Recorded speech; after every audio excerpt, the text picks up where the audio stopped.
Entonces, el Espíritu Santo es fundamental para poder interiorizar las visiones de Dios en nuestro corazón, porque lo espiritual se acomoda a lo espiritual. Aquí no hay lógica. Aquí es entender algo más allá de que Dios tiene en su mente y en su corazón, ¿verdad? Vámonos un momentito a Apocalipsis capítulo 1, el versículo 10. Mire, el hombre en el huerto oía la voz de Dios, lo palpaba, lo veía. Tal vez no veía su rostro como uno puede pensar, porque era como una manifestación de una luz, como una nube de luz, la presencia de nuestro Padre con ellos. Pero oían su voz, sentían su brisa. Él mucho tiempo estuvo con ellos, los que hayan sido, explicándoles los secretos de lo que ha hecho, el diseño para el que habían sido, sí, creados y cómo los amaba. Sin embargo, eso fue poco para ellos. Y ustedes saben que pues ellos tomaron una decisión equivocada. Ahora es verdad que usted y yo no tenemos que pagar lo que ellos hicieron, pero sufrimos las consecuencias. Sí. Un hijo que nace con SIDA porque su madre es una prostituta no tiene la culpa de tener SIDA. Pero la ley de la vida dice que va a arrastrar una consecuencia de la decisión de alguien, sí, que se tomó en lugar de él. Y usted podrá decir, es que nadie me consultó a mí, sí, pero es que usted está bajo la responsabilidad de, que es distinto. Y por eso uno como adulto tiene que tener mucho cuidado por las decisiones que toma, porque esto implica otras vidas, y uno puede arrastrar a maldición o bendición a toda una generación. Aquí en el capítulo 1, versículo 10 dice, yo estaba en el Espíritu en el día del Señor y oí detrás de mí una gran voz como de trompeta. Cuando Adán y Eva cayeron, dijeron, se escondieron, porque oyeron la voz de Dios que los llamaba. ¿Dónde estás tú, Adán? Sí, no te veo donde siempre nos encontramos. ¿Y qué dijo él? Oí tu voz y me escondí.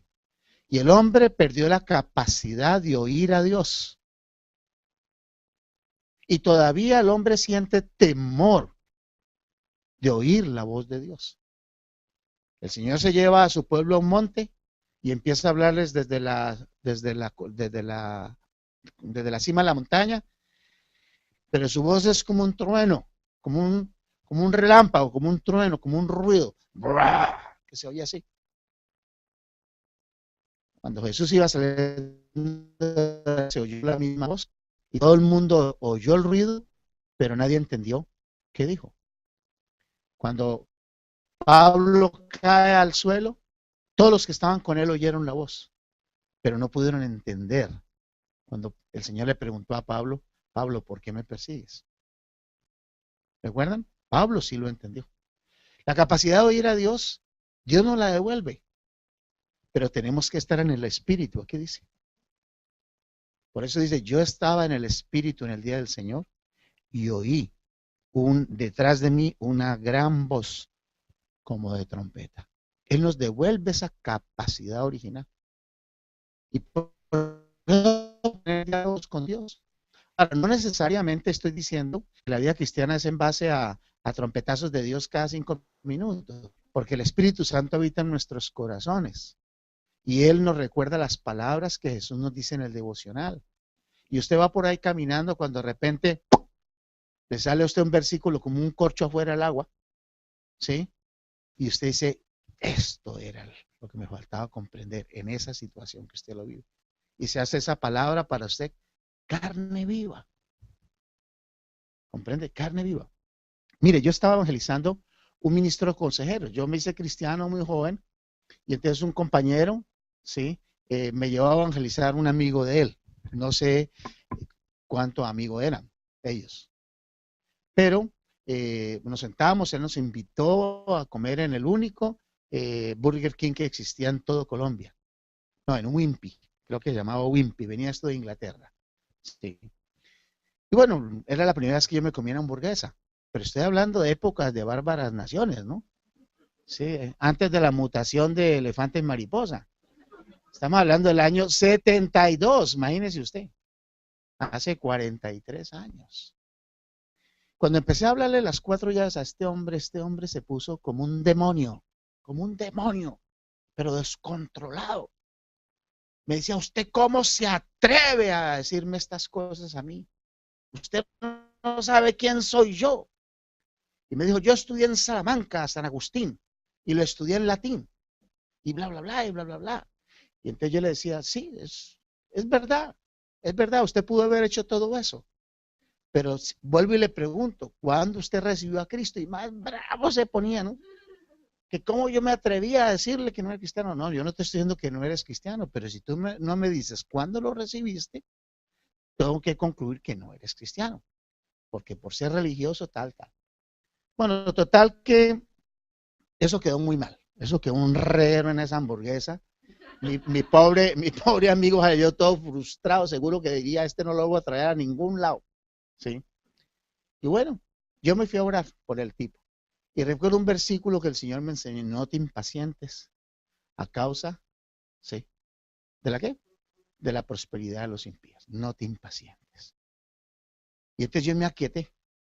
Comprendí que había algo que yo no conocía, que ese hombre estaba manejando, y yo no sabía qué era lo que estaba pasando. Nunca salió a la mesa. Bueno, como a los, ¿qué será? 3 semanas, en el diario del Espectador, un diario de Bogotá, salió un letrero. Asesinado ministro consejero por su amante homosexual. Ahí estaba el problema. ¿Comprende? Y yo le decía, Señor, gracias, porque me ayudaste a no impacientarme, a no juzgar, sino simplemente a descansar delante de ti, porque tú eres el único que conoce las cosas. Entonces, Dios nos puede hablar con esa voz quedadita dentro de nosotros, ¿sí? Con ese silbo apacible, pero también nos puede hablar con trompetazos. Yo digo la voz de Dios muchas veces, literal. Es una voz que se sobrepone a los pensamientos de uno. Uno está pensando cuando de repente, ¡pum!, te vino una frase y Dios te dice algo, ¿sí? Independiente de tu pensamiento. Y tú sabes, la primera vez que me sucedió eso, yo estaba orando y yo iba orando 3 horas más o menos en la universidad y de repente vino la voz y me cayó. O sea, me dijo algo que yo me quedé en silencio porque yo nunca hubiera dicho eso, porque yo estaba ocupado en mis pensamientos en otra cosa. Cuando vino una voz chucu, por encima de todo, que todo se cayó dentro de mí, se cayó con doble L, no es que se cayó con Y. Y entonces yo me aquieté delante de él. ¿Ah? Callar con doble L es callarse, to make silent. Y cayó con Y es get down. ¿Ok? Muy bien.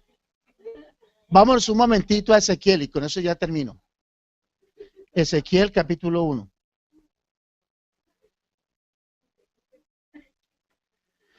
En el versículo 1. Aconteció en el año 30, en el mes cuarto, a los 5 días del mes, que estando yo en medio de los cautivos junto al río Quebar, los cielos se abrieron y vi visiones de Dios. Ya aquí no es oír, aquí es ver las visiones de Dios, comprenderlas. No solamente ver una visión en un sueño, sino verla en, en, en directo, como si estuviera viendo una televisión. ¿Sí? También lo dice más o menos allí en el versículo 3, que fue la mano de Dios la que vino sobre él, ¿verdad? Para tener esa visión. Y mire lo que dice en el versículo 12, hablando del trono de Dios, no nos perdamos en la descripción del trono de Dios y de los seres y de las caras y todo lo que se mueve ahí. Y cada uno caminaba derecho hacia adelante, hacia donde el Espíritu les movía que anduviesen, andaban, y cuando andaban no se volvían. ¿Quién era el motor de esos seres? Muy bien, donde sin el Espíritu Santo no hay verdadero movimiento. En él está el poder. Comprende el poder de Jesucristo para nosotros. Lo que movía a Jesús, ¿sí? Movió también el trono de Dios. Imagínense que al Espíritu Santo se lo manifiesta en la Biblia como alguien activo. ¿Cómo comienza Génesis 1:2? Y el Espíritu de Dios se movía sobre las aguas. Sin el Espíritu Santo no hay movimiento. ¿Qué sucedió en Hechos 2 con el origen del cristianismo? Con la fundación de la iglesia. ¿Sí? Cuando vino el Espíritu Santo, se inició todo un movimiento de poder. En Hechos 13, el movimiento misionero más grande, cuando había hombres en Antioquía ayunando, entre estaban Pablo y Bernabé. Y el Espíritu Santo les dijo, apártenme a Bernabé y a Saulo para la obra que los he enviado. Y se inició el movimiento misionero más grande, del que ustedes hoy y yo somos fruto, de ese movimiento que comenzó en ese ayuno, en Hechos 13, versículo 5, por 5 personas, ¿verdad? Entonces, sin el Espíritu Santo, hijos de Dios, es imposible. Y por eso Jesús, en las últimas palabras que le dio a su iglesia, que están registradas, que fueron reveladas e inspiradas por Dios sin error, él dijo a una de estas iglesias, les dijo, y el que tiene oídos, oiga lo que el Espíritu dice al Señor. Una persona con visiones de mente es una persona que no escucha a Dios. No está en contacto con el Espíritu Santo. Mire, el mundo podrá decir lo que quiera. En el CENTI nosotros también tenemos reglamentos y normas. La norma y los reglamentos, sí, como que es un freno para ti. Yo simplemente le digo, escuche lo que dice el Señor y quédese tranquilo. Si eso viene de Dios, todo eso va a cuajar. Y algo hará Dios para cambiar la situación. ¿Sí me explico? Pero no hunda el botón del pánico. ¡Oh! Sí, no. Entonces, entendamos eso. El que tiene oídos para oír, oiga lo que el Espíritu dice a las iglesias. ¿Y por qué todo esto? Por el tema de la visión. Mira, la gran comisión para los millones de estudiantes universitarios del mundo es una gran visión. Pero no la podremos lograr si no la encontramos en el corazón de nuestro papá. Si el Espíritu Santo no la saca de allí y la pone aquí. Porque solamente los que tienen esas visiones metidas aquí son los que pueden cantar lo que cantábamos. Tú nos llevas más allá de lo que nosotros podamos llegar a soñar. Amén. Felicitaciones, Carlos Andrés. Felicitaciones, Alejandra. A todos los chicos de Alfa y Omega, felicitaciones. Este es un pequeño paso, como decía el astronauta. Sí, por eso, es un pequeño paso para el hombre, pero un gran salto para la humanidad. ¿Ok? Este es el comienzo de muchas cosas, como lo que pasó con Bloomingdale. Bloomingdale ha sido un verdadero milagro también. Sí, y no ha sido fácil con Bloomingdale, pero también fue un gran salto para el CENTI en este país. Que hay que dar más saltos. Yo he soñado mucho con un gran centro, sobre todo en Miami. Pero bueno, vamos a ver cuántos se animan a soñar ese sueño y a encontrarlo en el corazón de Dios para lograrlo.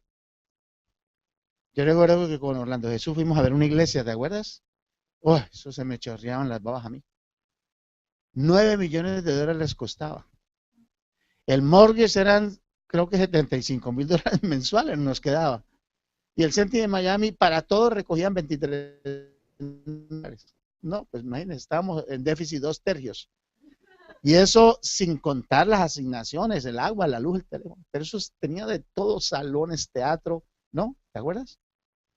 Yo no sé qué pasó con esa iglesia, pero uy, yo quiero eso más grande todavía, sinceramente. O sea, lo pude ver y ver como un sueño, como plasmado en algo concreto. Eso y mucho más para la gloria de Dios.